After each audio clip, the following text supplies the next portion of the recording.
Comenzamos a cerrar esta jornada con la última sesión de ponencias nacionales y comunicaciones técnicas que, como les comentaba antes del café, abordará el reforzamiento de los derechos o nuevos derechos de los contribuyentes ante el uso de la inteligencia artificial por la administración tributaria. Les presento a continuación a los participantes de esta sesión, a quienes invitamos, por supuesto, a subir a la testera. Adolfo Iriarte Giannicelli, juez del Fuero especializado en ejecuciones fiscales, cobros y apremios, doctor en Derecho por la Universidad Complutense de Madrid, proveniente de Argentina. Modesto Vargas Castillo, abogado, profesor universitario y miembro del Instituto Costarricense de Estudios Fiscales, Costa Rica. Aurora Rives, catedrática de Derecho Financiero y Tributario, Universidad de Alicante, España. Lorenzo del Federico, abogado y académico de Derecho Tributario de la Universidad Chieti Pescara, Italia. Silvina Coronelo, abogada de la Universidad de Buenos Aires, especialista en Derecho Tributario, doctora en Derecho Fiscal, Argentina.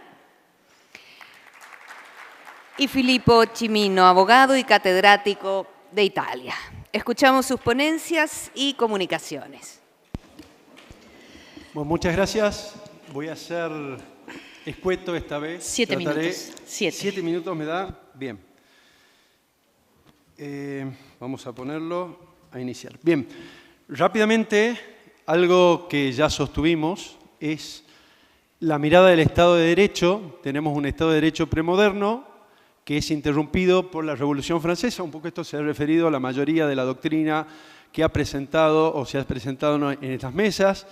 De ahí vamos a tener el Estado de Derecho legal, que de alguna manera van a ser con la Revolución Francesa, el Estado de Derecho constitucional para Europa, la mirada europea, que van a ser justamente de Nuremberg y de las sentencias constitucionales alemanas, y tenemos en la República Argentina un hito que es justamente, o desde América, 1803, Marbury versus Madison, es decir, el constitucionalismo es anterior, el Estado de Derecho constitucional, a Europa, y Argentina tenemos la causa de 1887 que cita justamente Marbury versus Madison, justamente Sojo Eduardo. Dicho esto, la mirada que tenemos que tener, como decíamos, cuando conceptualizábamos la inteligencia artificial que utilizan las administraciones tributarias, es siempre desde los derechos, y en esta evolución los tratados internacionales de derechos humanos son fundamentales, y con ello el principio de progresividad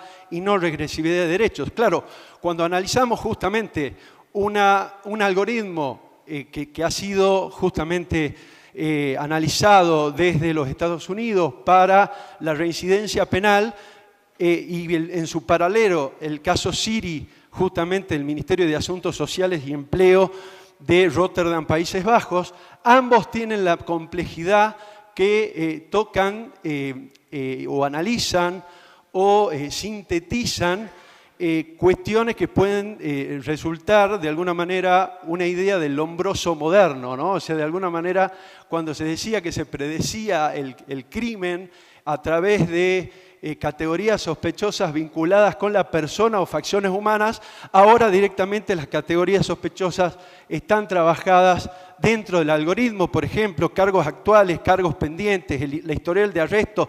No habría derecho al olvido con respecto a todos estos datos que están viendo, ¿no?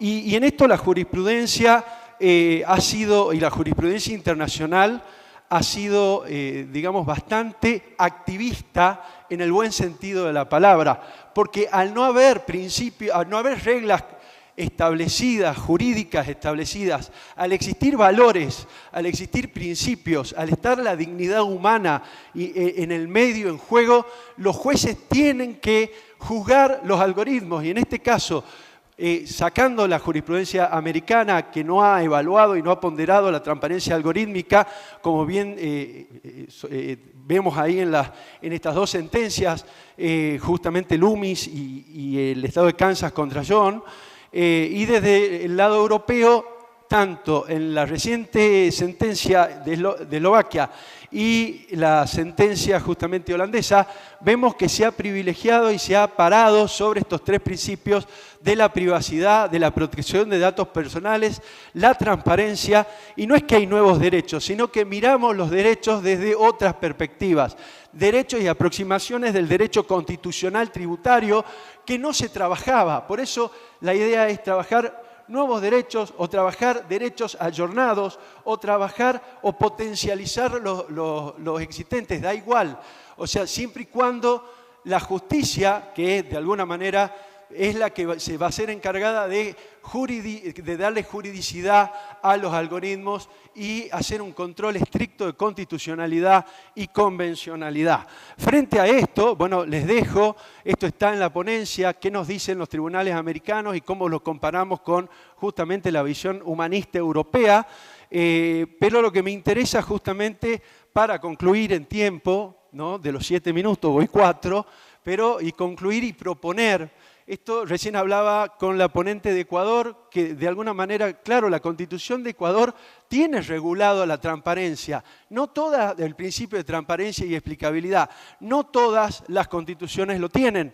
Entonces, desde la mirada, inclusive de la Carta de Derechos de la ILAT, porque esto se ha montado, lo escribí de alguna manera en el 2019 en un libro de Fernando Serrano Antón, y le decía a Fernando en chiste, vas a tener que cambiar, Fernando, justamente la Carta de Derechos de la ILAT, y vamos a tener que empezar a trabajar desde una nueva perspectiva que justamente podría decir que el contribuyente tendría derecho a que se le notifique sobre las conclusiones que una inteligencia artificial, de manera previa al dictado de cualquier acto administrativo, tiene sobre su persona.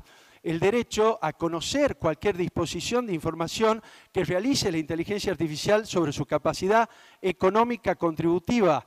Capacidad económica contributiva que ahora puede llegar a ser artificial y que tiene que ser corroborada humanamente de manera posterior y no solamente el funcionario firmar la liquidación. O sea, hay nuevas perspectivas, nuevos procedimientos que inclusive faltan los procedimientos. El derecho al recurso del acto de comunicación de esa información algorítmica recibida. Si hay intercambio de información algorítmica, el derecho a conocer que se está intercambiando y la funcionalidad de ese intercambio y que se le protege inclusive justamente el secreto fiscal en el país receptor, como lo protege el país anfitrión. Bueno, un poco los derechos que hemos visto y por último, bueno, todo contribuyente tendría el derecho a conocer, a tener acceso de manera clara, comprensible a su propio perfil digital, artificial y su capacidad contributiva artificial. Y de alguna manera, claro, el derecho a justamente, si hay algún dato incorrecto, poder impugnarlo, ¿no? Esto es importante, justamente el caso de que se corrobore que la información de los datos tributarios algorítmicos no sean correctos. Este derecho que le da justamente el Reglamento Europeo de Derechos de Protección de Datos Personales, también trasladada a materia de la inteligencia artificial. Esta mirada de los valores, de los principios, cuando no hay reglas claras establecidas, los jueces tienen la obligación justamente de hacer el tratamiento sobre la constitucionalidad o el control de constitucionalidad de los algoritmos, como hemos visto en los 2 fallos europeos, y no negar el acceso por cuestiones vinculadas al derecho privado, y con esto termino, como podría ser la sentencia justamente Wisconsin y la sentencia Kansas, que no en Estados Unidos justamente no abren el algoritmo. Habría que ver ahora que GPT acaba de ser demandado por no respetar los derechos de autor. Seguramente en este caso, como viene del derecho privado, se logre abrir el algoritmo. Muchas gracias. Muchas gracias, Adolfo. Seguidamente escucharemos a Modesto Vargas, quien nos hablará sobre los límites derivados de los derechos fundamentales en el uso de la inteligencia artificial en el derecho tributario por 10 minutos.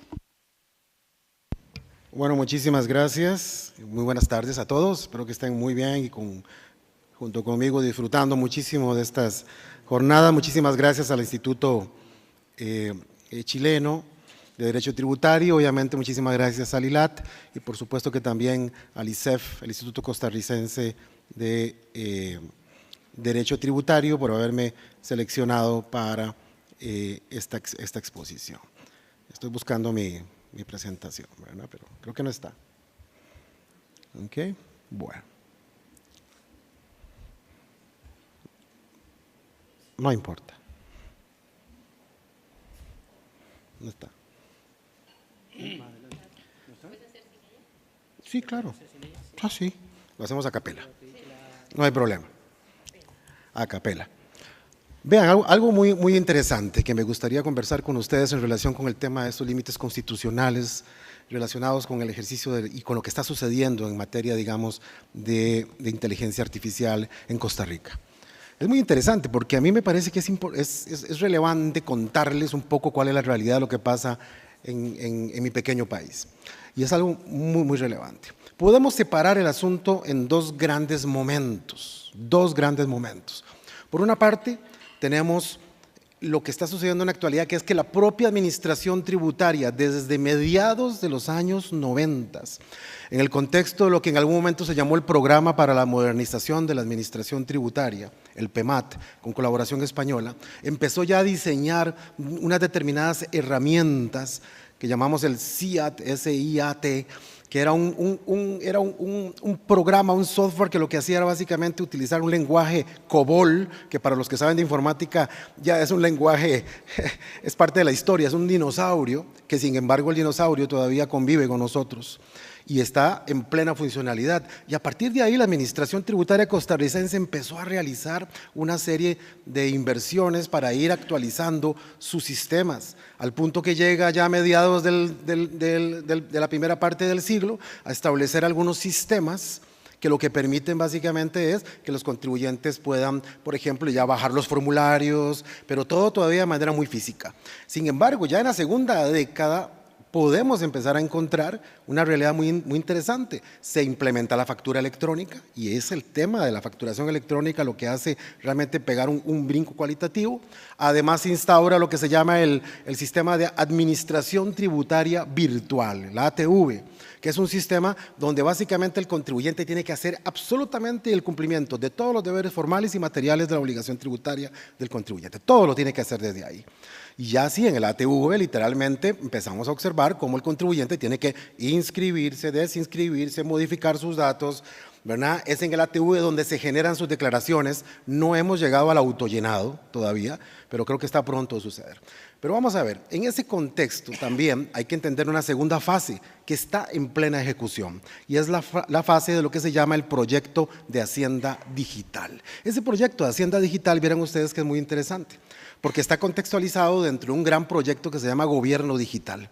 Y ahí sí, en el proyecto de Hacienda Digital ya se habla de manera expresa del uso intensivo de inteligencia artificial. No solamente para lo que son los elementos propios de la asistencia al contribuyente, ¿no?, que ya están funcionando, ya algunos están implementando. Hoy hemos hablado de los chatbots, ¿verdad?, para arriba y para abajo, es algo muy normal. Creo que todos los que estamos aquí, todas las administraciones los están utilizando.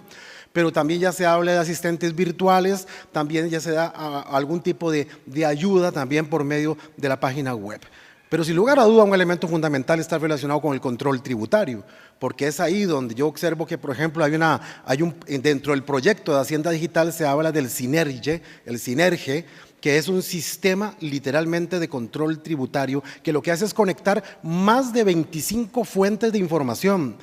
Ministerio de Hacienda, Seguridad Social, Registro Nacional, Registro Público, Migración, es decir, todas las bases de datos del gobierno unificadas y todos los elementos interconectados al servicio también de la administración tributaria. Entonces ustedes vean esa Big Data, ¿no?, esa gran cantidad de información, y se reconoce además en el proyecto que está para ser lanzado, primer módulo 2025, segundo módulo y final, si todo sale bien, 2026, se habla de manera expresa en ese sistema de que se va a utilizar todas las fuentes posibles y se dice redes sociales, ahí se dice Facebook, Instagram, Twitter, X, como se llama ahora, o el nombre que le vayan a poner en el futuro, todo se puede poner. Entonces, yo lo que quiero un poco mostrarles rápidamente es que hay que de este momento, y la relatoría está redactada en el contexto de lo que está sucediendo hoy. ¿Ok? Así que hoy, esa es la fotografía de hoy. Y de pronto esa fotografía que vamos a ver hoy, o que voy a comentarles el día de hoy, es una fotografía que se parece un poco a la de mi pasaporte, un poco intimidante. ¿Ah? Sí, que casi no me dejan entrar a Chile. El oficial de migración dijo, no, yo no voy a, no sé, tengo que pensarlo. Pero bueno, en todo caso, lo que sí está claro es que cuando a la Administración Tributaria costarricense le enviamos el cuestionario, que por cierto, Costa Rica cumplió con el tema de entregar el cuestionario a la Administración, pero las respuestas fueron, y en eso, Fernando, que agradezco mucho la forma en la que nos guió, claramente Fernando pudo ver que como la compañía, la colega ecuatoriana decía, casi las respuestas eran monosílabas. No, sí, no aplica. Entonces, constantemente podíamos estar observando respuestas demasiado cortas. Por ejemplo, la Administración Tributaria, claramente en la actualidad, a la pregunta si se publican los algoritmos, dijo que no son auditados por terceros, dijo que las reglas de transparencia no son definidas por un equipo técnico y que no son validadas por ningún tercero, sino que son validadas por los mismos rangos superiores de la Administración Tributaria, que no hay un procedimiento básicamente para que los contribuyentes recurran.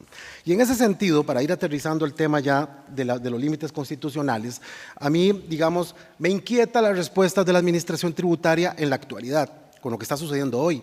Pero también me llama la atención y yo esperaría que la Administración Tributaria, y creo que le vamos a tener que pedir permiso a la editorial para que le podamos mandar un volumen de las memorias de estas jornadas a la Administración Tributaria, me encantaría regalárselas al proyecto de Hacienda Digital que está diseñando todo esto para que decirles, miren, aquí está el estado de la cuestión hoy en día, por favor tomen en cuenta esto para que podamos de manera preventiva corregir cualquier tipo de acción, pero lo que está claro es lo siguiente. El derecho, a mí me parece que, por ejemplo, la forma en la cual se está pensando el proyecto y cómo se está diseñando ahora, realmente puede tener importantes riesgos desde la perspectiva, por ejemplo, del derecho fundamental a la intimidad, ¿verdad? Obviamente el tema de esa grandísima cantidad de información que se pretende acceder de más de 25 fuentes, es lo que yo en el artículo, ustedes lo podrán ver, llamo el peligro de la pesca de arrastre.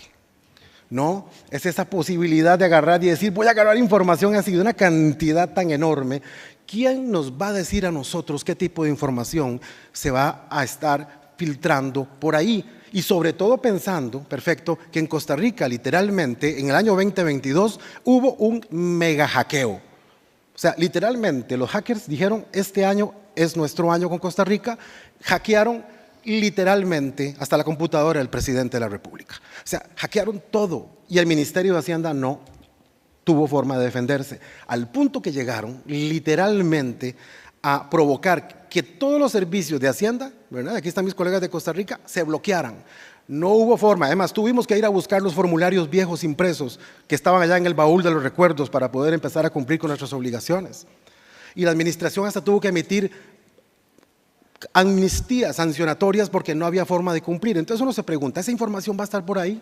Literalmente por todo lado, es un peligro. También desde la perspectiva del derecho de defensa, y con esto termino, sin lugar a duda, las respuestas de la administración manifiestan claramente una opacidad algorítmica, porque el año pasado, en el contexto de las jornadas tributarias costarricenses, el propio director de fiscalización de la administración tributaria reconoció que ya estaban utilizando el detector de anomalías de facturación electrónica del CIAT y que estaban corriendo la información y que en 8 horas procesaron 1.000 millones de datos provenientes de la facturación electrónica. Así como es posible entonces que nos digan, y con eso voy terminando, a la pregunta, bueno, si estás utilizando entonces herramientas de inteligencia artificial, ¿y qué fue lo que nos contestó? Sí, pero un poquitico. Y en ese sentido ya, la pregunta es, ¿y qué es ese poquitico? ¿Hasta dónde llega? Dios mío, puede ser mucho, puede ser poco, no lo sabemos. Por eso creo que efectivamente estamos como el ojo de Sauron, ahora que están mencionando, ¿eh? ¿Se acuerdan? El Señor de los Anillos, ahí está ese ojo enorme, literalmente viéndonos y necesitamos saber qué es lo que está viendo. Muchísimas gracias.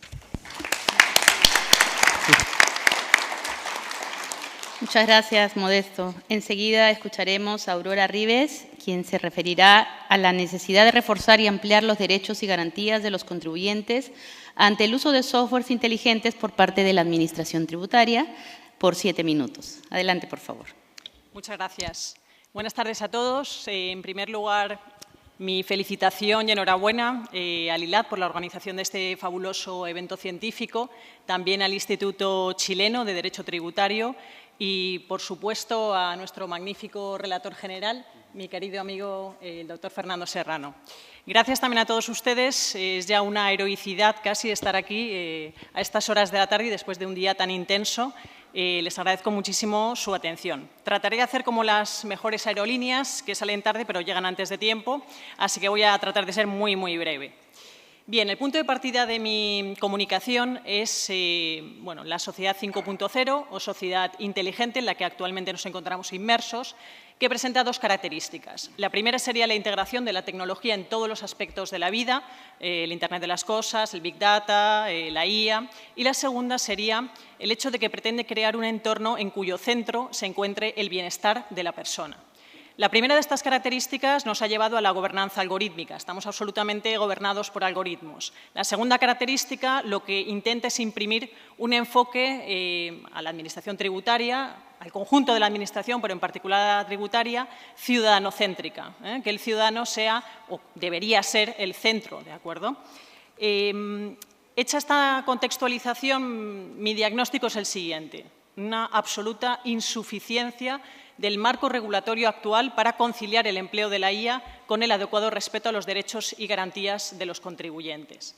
¿Cuál ha sido la respuesta a la que hemos asistido hasta la fecha? Pues una reacción desde la doctrina, desde luego muy loable, de la cual yo también me incluyo, ¿no? Hemos escrito mucho ya sobre los riesgos de la inteligencia artificial en su uso por la Administración tributaria. Ha habido también una reacción judicial pues muy importante. Lo que conozco sobre todo, especialmente, es el ámbito europeo, en países como Francia, como Italia. Mi colega, el profesor Lorenzo del Federico, pues nos podrá ilustrar mucho mejor al respecto.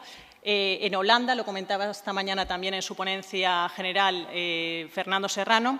Desde luego, la reacción doctrinal y judicial es absolutamente imprescindible, pero no es suficiente. Necesitamos una decidida acción legislativa que no solo refuerce, sino que amplíe los derechos y garantías de los contribuyentes frente al empleo de la IA por parte de la Administración tributaria. De lo contrario, pues todas estas tecnologías disruptivas lo que van a conllevar es un efecto regresivo en todos esos derechos.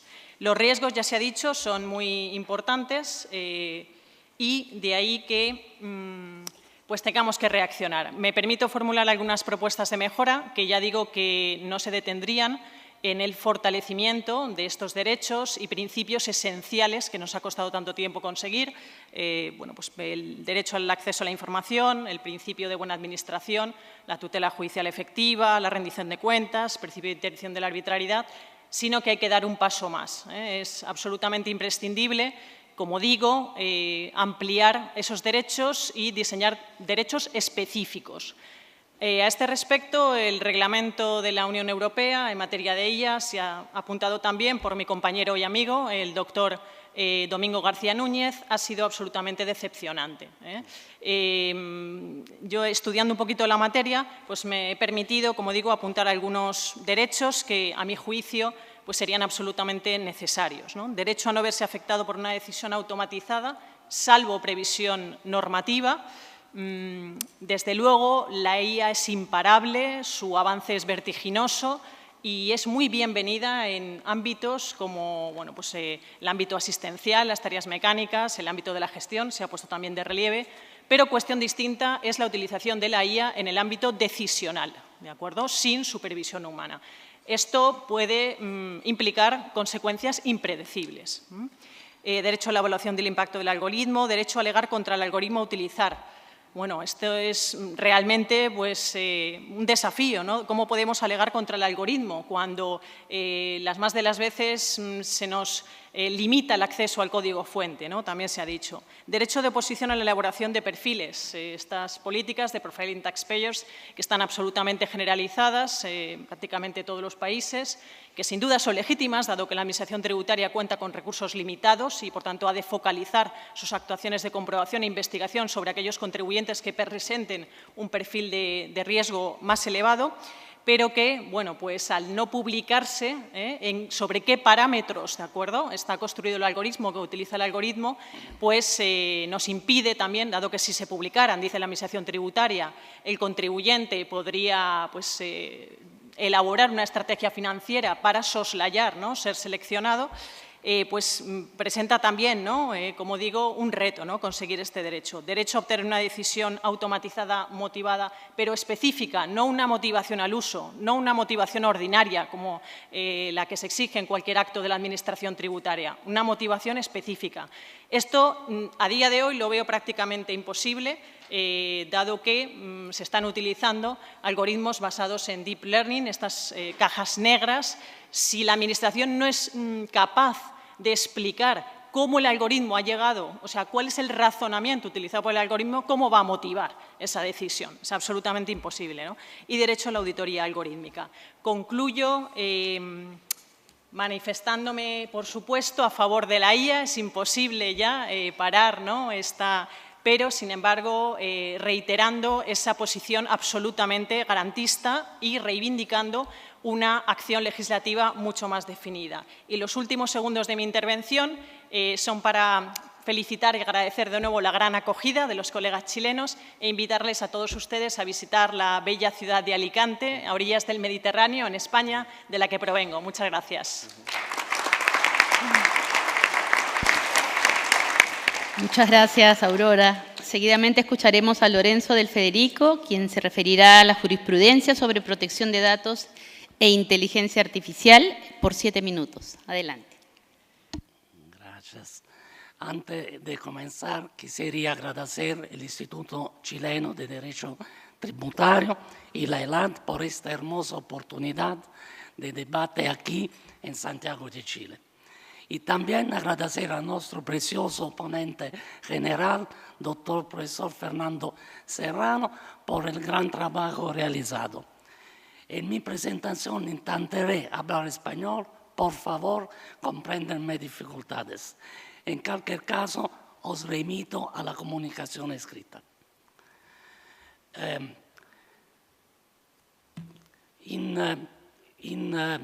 muchos países es interés por la transformación digital de las relaciones fiscales, pero un desinterés generalizado en las garantías de los contribuyentes. Así,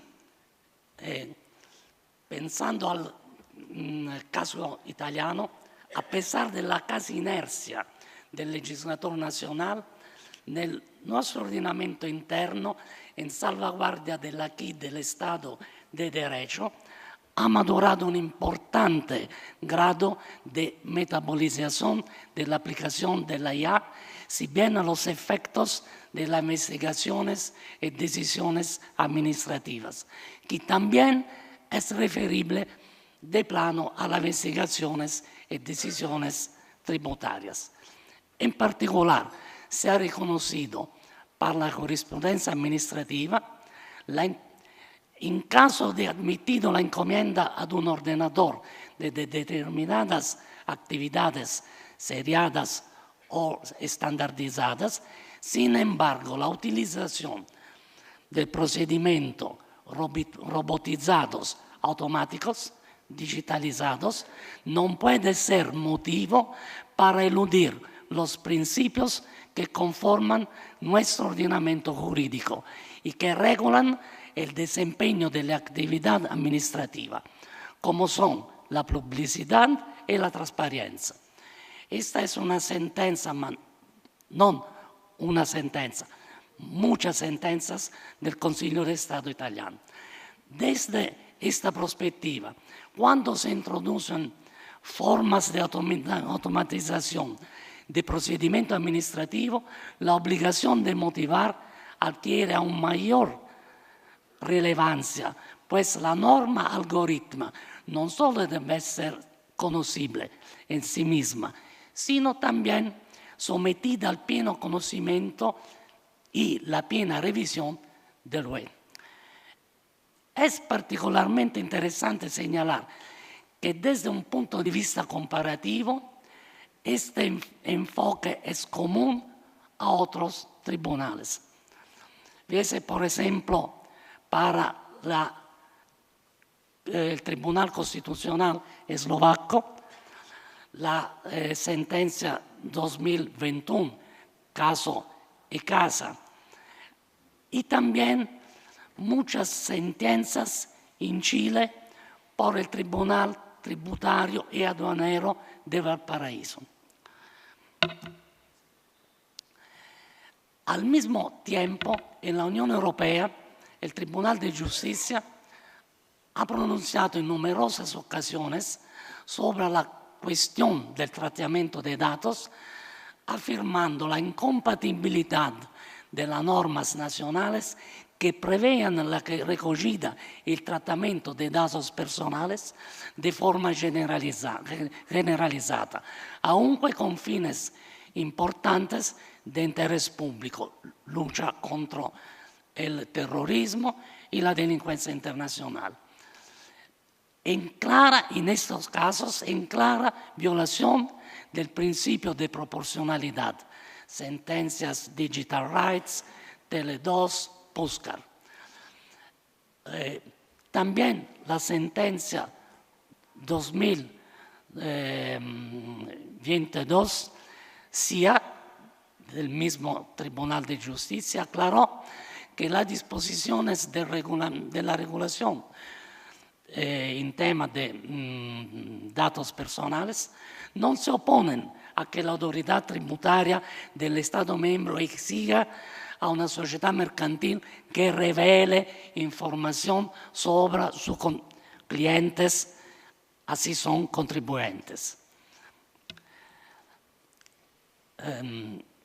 Entendiéndose que la administración tributaria no puede establecer excepciones a lo dispuesto del artículo 5 y del artículo 23 de la regulación. Los datos deben ser necesarios en relación con los fines específicos para los que reciban y el periodo abarcado por la recogida de dichos datos. No debe extender este periodo del estrictamente necesario para alcanzar el objetivo de interés general perseguido. También otra sentencia del mismo tribunal en el 2022 declaró nulas determinadas disposiciones de la Directiva 2015 contra el blanqueo de capital por la misma violación del principio de proporcionalidad. Así es posible haber una conclusión. Con un poquito de optimismo de la jurisprudencia se desprenden algunas ideas. Primero, cuando el uso de la IA es previsto por ley, la propia ley debería establecer límites a su uso posible y útil, pero siempre respetando las garantías normales previstas para proteger los derechos del contribuyente. Cuando la administración preterlegge en práctica el uso de la IA como herramienta interna para el procesamiento de datos y la toma de decisiones, deberán aplicarse todas las tradicionales y normales garantías previstas para las decisiones administrativas normales. Muchas gracias por su atención. Federico. Seguidamente escucharemos a Silvana Coronelo, quien se referirá a la Carta de Derechos del Contribuyente del ILAT ante el nuevo paradigma de la inteligencia artificial, por 7 minutos. Gracias. ¿Qué tal? Buenas tardes a todos, a todas. Mi nombre es Silvina Coronelo. Vamos a hablar de los derechos de los contribuyentes ante el nuevo paradigma de la inteligencia artificial. Lo traté en la comunicación técnica que los invito a leer. Le agradezco a la Asociación Argentina de Estudios Fiscales por haber aceptado y haberme designado como comunicante técnica, a Lilat por aceptar la comunicación y bueno, a todos quienes participamos durante este año en el trabajo en la comisión del tema 1 que lidero Fernando Serrano, así que les agradezco a todos y a todas. En mi trabajo lo que abordo son digamos, dos estructuras de derechos ante el nuevo paradigma de la inteligencia artificial que se suma a otro gran paradigma, a mi entender, que es el de la perspectiva de género, que nos obliga a resignificar todos y cada uno de los derechos, principios y garantías que integran el Estatuto del Contribuyente. Entonces, desde el punto de vista de la inteligencia artificial, que como venimos hablando durante todo el día, es un camino que comenzamos a recorrer y que no va a haber vuelta atrás, con lo cual tenemos que ir adaptando la interpretación de los distintos derechos a esta nueva realidad. Desde el punto de vista del Estatuto del Contribuyente, entiendo que es necesario resignificar todos y cada uno de los principios que lo integran. Por ejemplo, en el caso del principio de reserva de ley, el riesgo que tenemos con la utilización de la tecnología o de la inteligencia artificial es esta famosa inversión de la pirámide de Kelsen, que coloca en la cúspide el tema de las aplicaciones, los sistemas, los algoritmos, desconociendo la normativa e incluso las normas, digamos la normativa legal e incluso las normas constitucionales. Otra cuestión que se puede dar es un exceso sistémico que se puede producir en aquellos casos, creo que en el panel anterior lo mencionaron, en aquellos casos en los cuales los perfilados de riesgo o la aplicación de presunciones que no están fijadas en la ley, que están implícitas en los algoritmos o en las aplicaciones que se utilizan, y de todo esto que el contribuyente muchas veces no está informado, o en la generalidad de las veces no está informado y no se puede defender. Esto se relaciona directamente con el principio de igualdad, que la analizamos desde dos lugares. Uno es entre los distintos contribuyentes, esto creo que ya lo han hablado, y que tiene que ver sobre todo con el tema de evitar los sesgos, los distintos sesgos que puedan estar implícitos en estas aplicaciones, y la igualdad de las partes de la relación jurídico-tributaria, que tiene que ver con, en primer lugar, conocer cuál es la inteligencia artificial que se está utilizando, cuáles son esos parámetros, pero además con la garantía de acceso, algo muy básico voy a decir, pero de acceso a Internet de calidad que permita acceder a estos sistemas a precios razonables que no siempre están disponibles para los contribuyentes. Conocer además de los algoritmos cuáles son los datos en poder de la administración tributaria, y aquí se derivan todo el tema de la protección de la privacidad, del secreto fiscal, que es un tema importante en relación al cual hay que ver si el contribuyente dio o no autorización para utilizarlos. Tema capacidad contributiva, no confiscatoriedad, como para hablarlo rápido, en aquellos casos en los cuales no se permite la posibilidad de defensa ante capacidad contributiva ficticia, y en no confiscatoriedad cuando se vulnera el derecho de propiedad. En relación a la tutela, el acceso a esos algoritmos, digamos como otro principio, el acceso a los algoritmos que en definitiva van a motivar los actos administrativos o que van a ser la motivación de los actos administrativos, y que conocer esa motivación es lo que nos garantiza poder pedir una revisión suficiente del acto. Puede ser que tomemos decisiones judiciales mediante inteligencia artificial. Hoy hemos hablado, han hablado en las mesas anteriores. Hay un fallo muy interesante de Colombia, reciente, en el cual se fijan parámetros y que es importante que tengamos en cuenta. Y finalmente, digamos, además de esta resignificación, las propuestas concretas tienen que ver con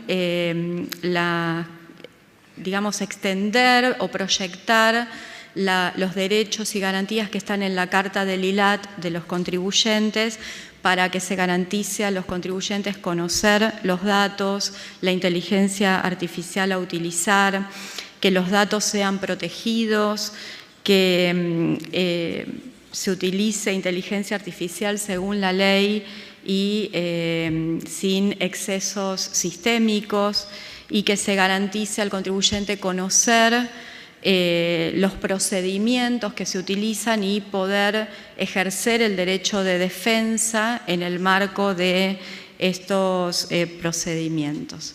Bueno, muchas gracias por la atención. Finalmente, y muchas gracias por ello, vamos a escuchar a Fico Cimino en el uso de inteligencia artificial y los derechos de los contribuyentes en la liquidazione tributaria, por 7 minutos. Grazie Fico. Buonasera, perdonate l'utilizzo dell'italiano, parlerò molto lentamente per una migliore comprensione. Sono Filippo Alessandro Cimino dell'Università Core di Enna, una piccola città al centro della Sicilia. È l'occasione per ringraziare per queste splendide giornate l'Istituto Cileno di Diritto Tributario, il professor Fernando Serrano Anton per la mirabile relazione generale, il relatore generale nazionale, perdonatemi, professor Francesco Montanari. E un ringraziamento particolare al professor Pistone, che ha permesso la mia partecipazione a queste splendide jornadas, che sono una grande occasione di crescita scientifica e professionale. Il tema della presente comunicazione, curata dal professor Marco Cedro dell'Università LUMSA di Palermo e dal sottoscritto, è la motivazione degli atti fiscali e la conoscibilità degli algoritmi, la difficile tutela del contribuente. Il tema è di particolare interesse per il diritto tributario. In particolare, le nuove tecnologie di intelligenza artificiale sono destinate ad influire in modo rilevante e significativo sull'attività istruttoria dell'amministrazione finanziaria e per il tramite dell'attività istruttoria dell'amministrazione finanziaria sull'attività di accertamento. Sono 2 i pilastri su cui si fonda il ragionamento. Da un lato, la possibilità per l'amministrazione finanziaria di acquisire una enorme, sterminata quantità di dati forniti sia dal contribuente sia acquisibili dall'amministrazione in virtù dei poteri istruttori dell'amministrazione stessa. Ricordiamoci che nel mondo digitale la parola d'ordine è, perdonatemi l'anglicismo, data is the new oil. Il petrolio dell'economia digitale sono i dati. Ma questi dati, proprio come il petrolio, devono essere raffinati, e qui entra in gioco l'intelligenza artificiale. In particolare, tramite l'intelligenza artificiale abbiamo la capacità di estrapolare relazioni, correlazioni, interrelazioni tra questi dati, e questi dati sono estrapolati con strumenti di intelligenza artificiale sia in base a metodi deterministici sia in base a metodi probabilistici e stocastici. Tramite l'utilizzo dell'intelligenza artificiale l'amministrazione avrà quindi la possibilità di acquisire informazioni di valore fiscale che sono poste alla base dell'attività di accertamento. Sono intuitivi i vantaggi di questa problematica. Innanzitutto la rapidità dell'elaborazione con conseguente velocità del procedimento amministrativo, l'efficacia con garanzia di conclusione del procedimento in termini certi, l'economicità in termini di risparmio di risorse umane e materiali, l'efficienza intesa come assenza di sprechi e di errori, l'imparzialità, in quanto i risultati ottenuti dall'algoritmo sono conseguiti in esito ad un procedimento che è stabilito grazie a regole certe. Tuttavia sono evidenti i rischi e sui rischi ci dobbiamo soffermare. Il contribuente non ha nessun controllo sulla disponibilità dei dati e, cosa più importante, non ha nessun controllo sulla qualità dei dati. Ciò che comporta una buona informazione fiscale è la qualità dei dati. Dati scadenti, incompleti, errati non possono che dare un'informazione errata. Ma il vulnus, il pericolo fondamentale, è costituito dalla scarsa trasparenza della motivazione. E questo rischio è particolarmente evidente ove vengono utilizzati algoritmi non deterministici, cioè algoritmi probabilistici. A questo punto l'intero procedimento rischia di trasformarsi in un'unica ineffabile black box che è impenetrabile alla luce della ragione umana. Se manca la trasparenza della motivazione è evidente. Il contribuente non potrà difendersi con evidente violazione dell'articolo 24 della Costituzione. È necessario rendere compatibile l'utilizzo dell'intelligenza artificiale con il rispetto delle garanzie fondamentali del contribuente. È quindi importante acquisire non soltanto il codice sorgente, ecco, nelle relazioni precedenti spesso si è fatto riferimento al codice fuente, ma attenzione, il codice fuente è soltanto una parte del problema, perché noi non siamo in grado di leggere il codice sorgente, perché è scritto in linguaggio macchina, in linguaggio Java, in BASIC. La vera sfida è cercare di tradurre la formula tecnica contenuta nell'algoritmo in regola giuridica, perché la regola giuridica è comprensibile dall'interprete, è comprensibile dal contribuente e soprattutto è comprensibile dal giudice. È evidente che in tutta questa problematica emerge l'essenza stessa del diritto tributario, che è fondamentalmente volto a contemperare da un lato l'interesse erariale e dall'altro i diritti del contribuente. Mi avvio rapidamente alle conclusioni per non abusare della vostra pazienza. Possono essere individuati alcuni rimedi. Innanzitutto l'introduzione di un adeguato corredo normativo. L'algoritmo si nutre di regole, funziona grazie a regole e le regole nella fattispecie sono regole normative. Se le regole normative sono carenti, sono piene di aporie, l'algoritmo non può che funzionare male. Occorre quindi revisionare il sistema normativo. Secondo rimedio, la cosiddetta non esclusività della decisione algoritmica. Il funzionario non è un mero passaparte dell'intelligenza artificiale, proprio perché è munito e ha una responsabilità amministrativa in relazione al procedimento, deve poter controllare, validare, smentire la decisione automatica. Ed infine è importantissimo il potenziamento del principio del contraddittorio preventivo. Recentemente abbiamo avuto in Italia la riforma dello Statuto con il 6 bis, lo Statuto nel nostro ordinamento non ha legge costituzionale ma una valenza fondamentale di principio generale, perché il contraddittorio preventivo richiede che le parti coinvolte nell'accertamento abbiano la possibilità concreta di controdedurre presentando le proprie argomentazioni e di provare i fatti a sé favorevoli. Vi ringrazio per l'attenzione.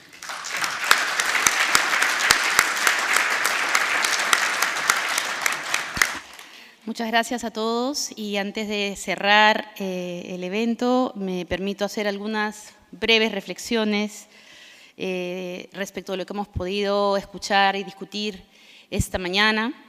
La primera que tiene que ver con el protagonismo que la inteligencia artificial ha empezado a tomar en nuestra práctica. En el principio era el verbo, dice la Biblia, y hoy claramente en el principio y permanentemente, probablemente de aquí al futuro, la inteligencia artificial será parte de nuestras conversaciones. Creemos que hay un nuevo actor en este espacio que es muy diferente de las tecnologías que hemos podido tener hasta hoy. Es la primera vez que una tecnología de estas características toma decisiones por sí misma y hace un cambio de poder en el ser humano, ¿no? Antes, las tecnologías que han sido parte de las revoluciones, la primera, la segunda, la tercera, habilitaban al ser humano para tomar decisiones usándolas como herramientas. Hoy esta tecnología es capaz de tomar decisiones por sí misma y ese es un tremendo reto para los profesionales del derecho en términos generales.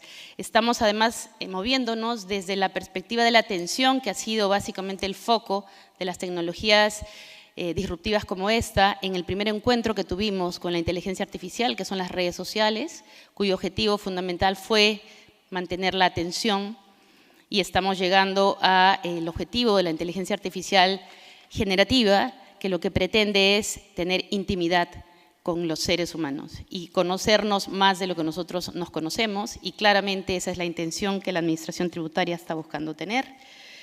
Estamos en un espacio en el que tenemos que discutir sobre si la automatización es un alivio al trabajo o realmente es la supresión del pensamiento crítico. Y es parte de lo que hemos ido discutiendo a lo largo de este día en lo que deberían ser los derechos de protección al contribuyente en términos generales. El rol de la regulación es fundamental, lo hemos escuchado a lo largo del día, para equilibrar las funciones públicas porque pretende defender o pretendería defender los derechos de los contribuyentes. Y finalmente, un par de reflexiones. La primera, en relación con el rol de los asesores fiscales. Desde mi perspectiva, hoy no basta un cumplimiento eficiente y eficaz. Hoy tenemos que transicionar hacia una asesoría y una estrategia solventada en el uso de la inteligencia artificial y en el uso inteligente de la data, que nos permita construir, reconstruir, reaprender y transformar. Porque los profesionales del derecho tributario que no usemos la inteligencia artificial vamos a ser desplazados por aquellos que sí lo hagan. Y finalmente, considero desde una perspectiva más filosófica que las habilidades clave que tenemos que tener los seres humanos hoy, la primera de ellas, mente flexible; la segunda, pensamiento crítico; la tercera, resiliencia; y la cuarta, una reinvención del valor de lo permanente. Adelante, Fernando.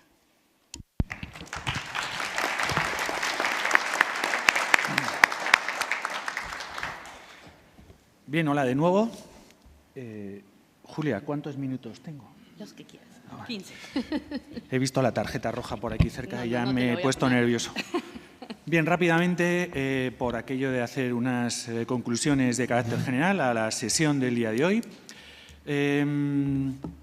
Simplemente una pequeña guía metodológica de todo lo que hemos visto hoy, empezando por cuestiones más generales, un poco de procedimiento para, bueno, pues, digamos, llevarnos una pequeña guía, ¿no? Bueno, en primer lugar, empiezo como he empezado esta mañana. La inteligencia artificial ni es buena ni es mala, es neutra, todo depende del uso que hagamos los humanos de ella.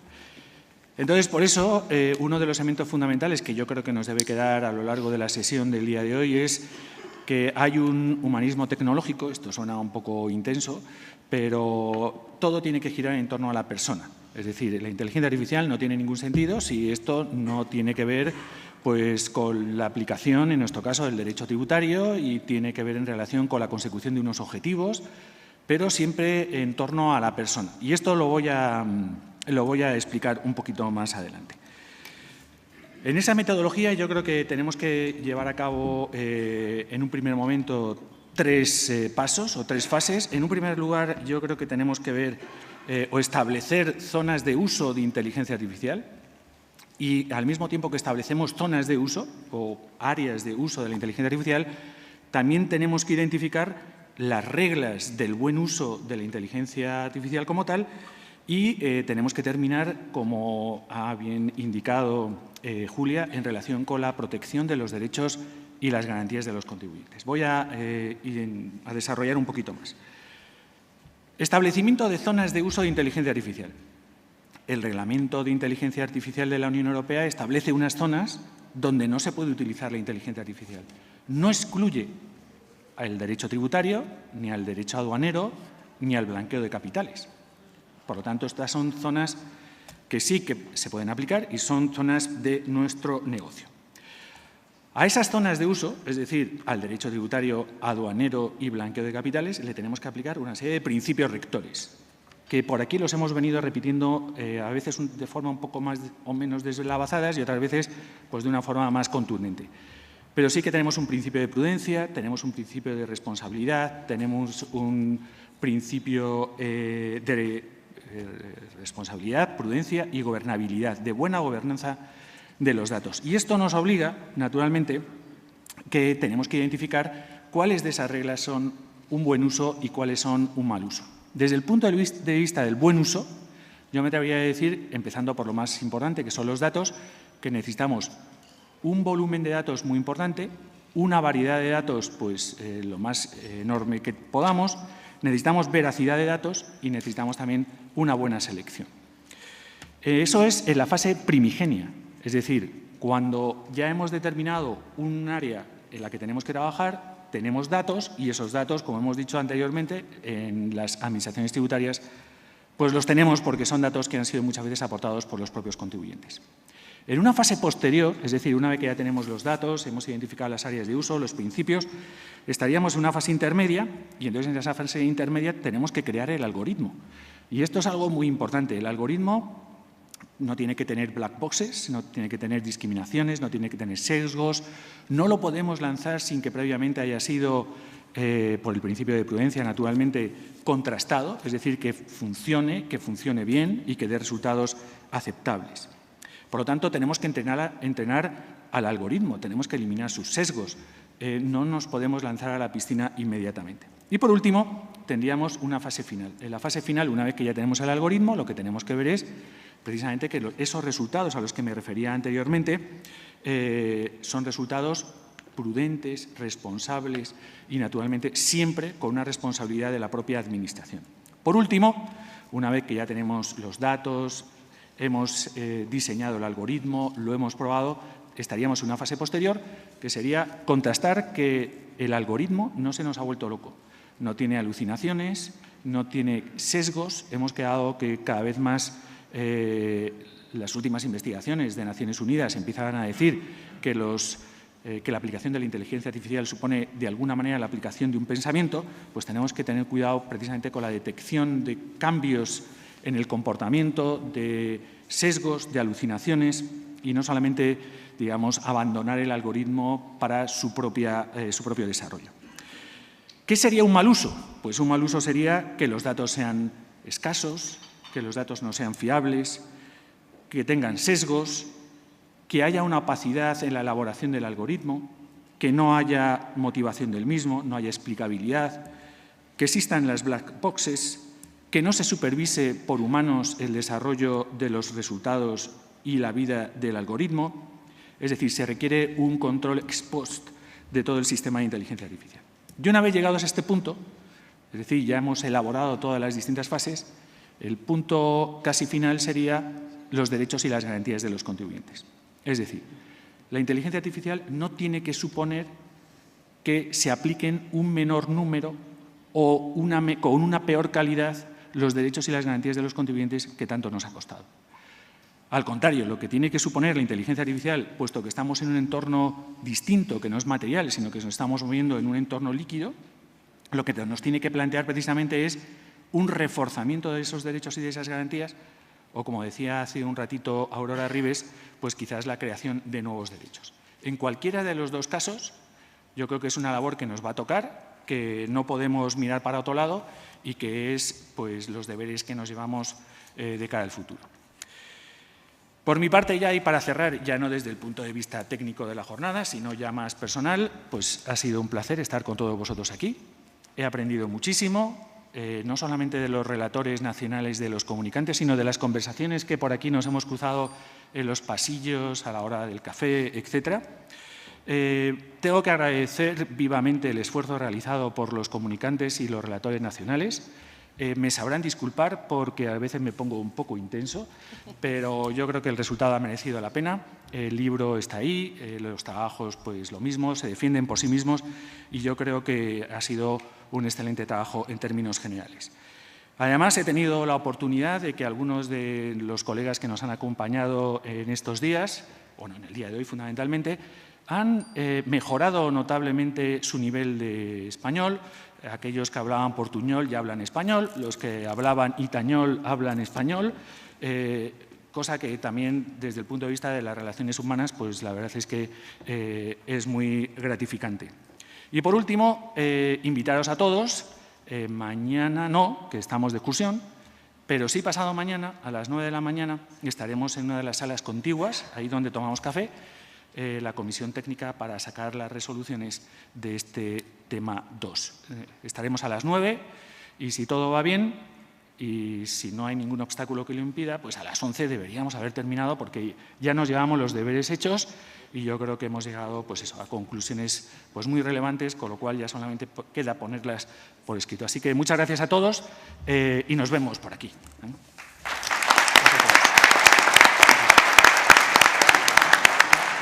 Muchas gracias a los ponentes nacionales y comunicantes técnicos por sus presentaciones. Con esta quinta sesión damos por finalizada la segunda de las 32ª Jornadas Latinoamericanas de Derecho Tributario 2024. En nombre de los organizadores, esperamos que el programa haya sido de su interés. Tengo un aviso que darles antes de seguir con el término de hoy. Queremos informarles que al igual que ayer en la tarde y fuera de programa, para los que quieran compartir un momento de camaradería, les informamos que irán a un restaurante que se llama el Bar Liguria, está ubicado en Providencia, cerca del Metro Manuel Montt, donde está reservado el segundo piso para que puedan juntarse, conversar, tal como pasó anoche. Así que no se pueden perder, además que es un lugar muy interesante y entretenido para juntarse aquí en Providencia. A las 8 se van a juntar, van a estar los taxis, los Uber, para que se vayan todos juntos por su seguridad también. Mañana esperamos que quienes estén inscritos en el paseo disfruten de los encantos de la quinta región, es maravillosa. Deseamos que sea una instancia de relajo, una oportunidad para estrechar lazos y, por supuesto, conocer mejor Chile. Les pedimos, eso sí, considerar muchísimo las recomendaciones para el viaje que fueron enviadas a sus correos, para que las revisen porque es importante para mantener la seguridad de todos ustedes. La acreditación para el paseo se va a iniciar desde las 7:30 de la mañana de manera puntual, porque los buses van a salir a partir de las 8 de la mañana a la quinta región. Por lo tanto, es un espacio muy pequeñito para que puedan acreditarse. Idealmente llegar con la acreditación con el código QR de entrada al paseo. Nosotros nos reencontramos nuevamente aquí en Santiago el jueves para la primera jornada ya de seminarios. Que tengan muy buenas tardes y muchas gracias.